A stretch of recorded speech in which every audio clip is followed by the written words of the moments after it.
Singularis materialis. No, it's not a magic spell. Singularis materialis is an obscure and mostly obsolete function of German grammar that allows us to treat a plural subject as though it were singular. You'll hear this in some very old German expressions. For example, Stock und Hut steht ihm gut. You might think that should be Stock und Hut stehen ihm gut, but it isn't. What is this? Where does it come from? And is there anything like it in the English language? Lass uns darüber reden, das hier ist Lernen und Fahren.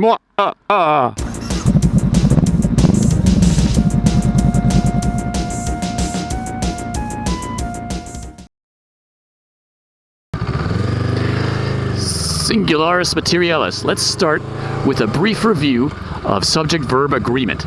In both English and German, if you pluralize the subject of a sentence, you have to adjust the verb conjugation. For example, Emma is standing over there. Kristen is standing over there. But if you say Emma and Kristen, you don't say Emma and Kristen is standing over there. Even though Emma is singular and Kristen is singular, if you put the two together with the word and, it becomes a compound plural subject, and it requires a plural verb conjugation. Emma and Kristen are standing over there. The same exact thing applies in German for the same exact reasons. Heinrich und Karl stehen da drüben. You don't say Heinrich und Karl steht da drüben because there's two of them. There's two person, places, or things in the subject, therefore the subject requires a plural verb conjugation. Great, but you will occasionally hear exceptions to this in German. Especially in Old German. There are a bunch of old expressions and old literature in German that will sometimes list a compound plural subject with a singular verb conjugation. And you might think, wait a minute, did that German person just make a mistake in their own language? Should I correct them?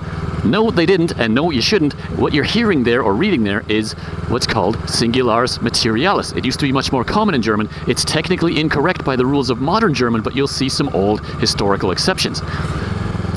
In particular, if you're reading really old German literature, religious literature, you might see the occasional expression, for example, denn dein ist das Reich und die Kraft und die Herrlichkeit. Or if you hear like a really old pithy expression in German, Glück und Glas, wie leicht bricht das? These old expressions use an example of the old German grammatical construct, singularis materialis.